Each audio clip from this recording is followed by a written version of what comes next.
आज हम निर्गमन की पुस्तक के दूसरे अध्याय का अध्ययन करेंगे। यहाँ पे मूसा के जन्म के बारे में लिखा है लेवी वंशीय एक पुरुष ने लेवी कुल की एक कन्या से विवाह किया। उसकी पत्नी गर्भवती हुई, उसने एक पुत्र को जन्म दिया। जब उसने देखा कि बालक सुंदर है तो 3 महीने तक उसे छिपाए रखा, पर जब वह बालक को और न छिपा सकी तब उसके लिए सरकंडों की एक टोकरी ली। उसने टोकरी पर डामर और राल का लेप लगाया और उसके भीतर बालक को रख दिया। तत्पश्चात उसने टोकरी नील नदी के किनारे कांसों के मध्य में रख दी। बालक की बहन यह देखने के लिए दूर खड़ी रही कि उसके साथ क्या होता है। फराओ की पुत्री नील नदी में स्नान करने आई। उसकी सहेलियां नदी के तट पर टहल रही थी। फराओ की पुत्री ने कांसों के मध्य टोकरी देखी। उसने टोकरी लाने के लिए अपनी दासी को भेजा। जब उसने उसको खोला तो एक बालक को देखा। वह रो रहा था। उसे बालक पर दया आई। उसने कहा, यह इब्रानियों का कोई बच्चा है। बालक की बहन ने फराओ की पुत्री से कहा, क्या मैं जाकर आपके लिए इब्रानी भाइयों में से किसी स्त्री को बुलाऊं कि वह आपके हेतु बच्चे को दूध पिलाए? फराओ की पुत्री ने उससे कहा, जा। लड़की गई और बालक की माँ को बुला लाई। फराओ की पुत्री ने उससे कहा, इस बच्चे को ले जाओ और मेरे हेतु इसको दूध पिलाओ, मैं तुम्हें मजदूरी दूंगी। अतः वह बालक को ले गई और उसको दूध पिलाने लगी। जब बालक बड़ा हुआ तब माँ उसे लेकर फराओ की पुत्री के पास आई। फराओ की पुत्री ने बालक को अपना पुत्र मान लिया। उसने कहा, मैंने इसे जल से निकाला है, इसलिए उसने बालक का नाम मूसा रखा।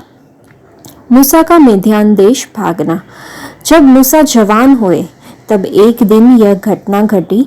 वह अपने जाति भाइयों के पास गए। उन्होंने अपने जाति भाइयों को भारी बोझ से लदे हुए देखा। उन्होंने यह भी देखा कि एक मिस्र निवासी उनके एक इब्रानी भाई को मार रहा है। मूसा ने इधर उधर दृष्टि दौड़ाई। जब कोई मनुष्य दिखाई नहीं दिया तब उन्होंने मिस्र निवासी की हत्या कर दी और उसका शव रेत में छिपा दिया। जब मूसा दूसरे दिन बाहर गए, उन्होंने 2 इब्रानियों को परस्पर लड़ते हुए देखा। मूसा ने दोषी व्यक्ति से कहा, तुम अपने ही भाई को क्यों मार रहे हो? वह बोला, किसने आपको हमारे ऊपर मुखिया और न्यायाधीश नियुक्त किया है? क्या आप मुझे भी मार डालना चाहते हैं जैसे आपने मिस्र निवासी को मार डाला था? मूसा डर गए।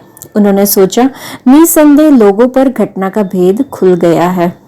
जब फराओ ने यह बात सुनी तब उसने मूसा का वध करने के लिए उनको खोजा, किंतु वह फराओ के सम्मुख से भाग गए। वह मिद्यान देश में रहने लगे। मूसा एक कुएं पर बैठे थे। मिद्यान देश के पुरोहित की 7 पुत्रियां थी। वे कुएं से पानी खींचने आई। उन्होंने अपने पिता की भेड़ बकरियों को पानी पिलाने के लिए नांदों में पानी भरा, किंतु चरवाहे आकर उन्हें हटाने लगे। तब मूसा उठे। उन्होंने पुरोहित की पुत्रियों की सहायता की और उनके रेवड़ को पानी पिलाया। वे अपने पिता रूएल के पास आई। उसने पूछा, आज तुम लोग इतने शीघ्र कैसे आ गई? वे बोली, एक मिस्र निवासी पुरुष ने चरवाहों के हाथ से हमें मुक्त किया। उसने हमारे लिए पानी भी खींचा और रेवड़ को पानी पिलाया। उसने अपनी पुत्रियों से पूछा कि वह कहाँ है? तुम उस पुरुष को क्यों छोड़ आई? उसे बुलाओ कि वह हमारे साथ भोजन करे। मूसा रूएल के साथ रहने को सहमत हो गया। उसने मूसा के साथ अपनी पुत्री सिप्पोरा का विवाह कर दिया। वह गर्भवती हुई। उसने एक पुत्र को जन्म दिया। मूसा ने कहा, मैं विदेश में प्रवासी हूँ, इसलिए उन्होंने उसका नाम गेर्शोम रखा। अनेक वर्षों के बाद मिस्र देश के राजा की मृत्यु हो गई। इस्राएली बिगाड़ के कारण कराहते थे, अतः वे सहायता के लिए चिल्लाने लगे। बिगाड़ से उत्पन्न उनकी दुहाई परमेश्वर तक पहुंची। परमेश्वर ने उनका कराहना सुना।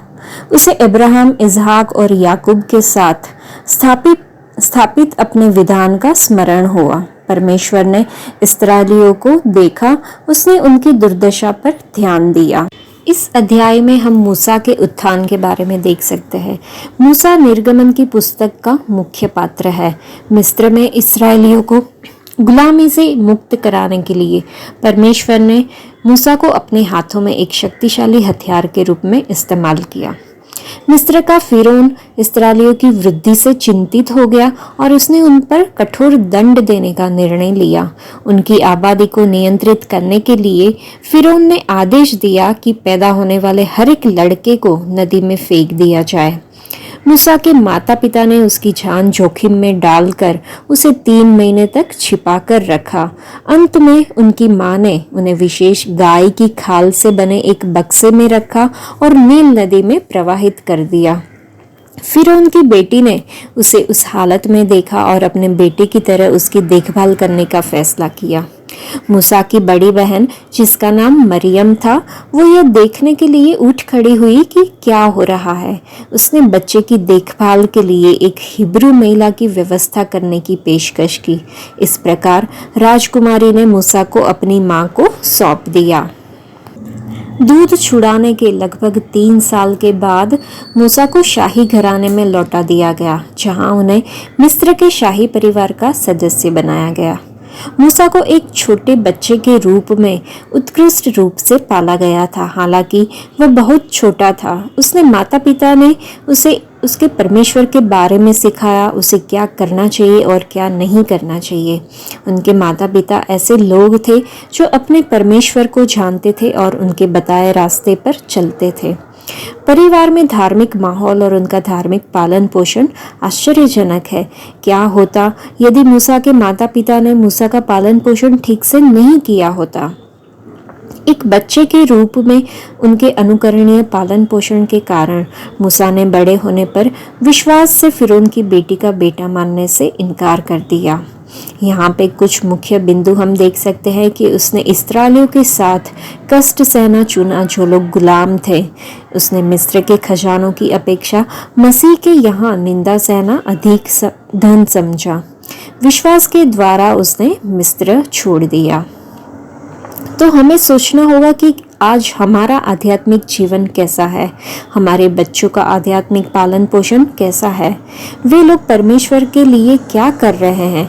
क्या वे सांसारिक नाम, प्रसिद्धि और धन के पीछे भागते हैं या फिर वे परमेश्वर के पीछे भागते हैं? आज परमेश्वर की सेवा में क्या शामिल है?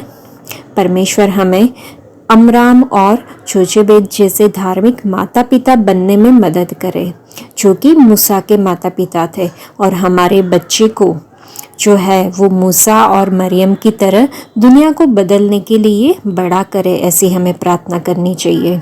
इस अध्याय में आखिरी में लिखा हुआ है कि जब लोग कराहने लगे तो परमेश्वर ने सुना।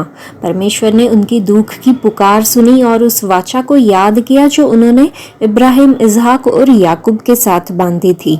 और परमेश्वर पिता ने उनके बच्चों को देखा और वह महान परमेश्वर जो सारी सृष्टि का रचयिता है, स्वर्ग के आकाश का, सूर्य, चंद्र और तारों का रचयिता है, हमें याद करता है। हमारी परिस्थितियों के ऊपर उनकी नज़र रहती है, हमसे मिलने के लिए आता है।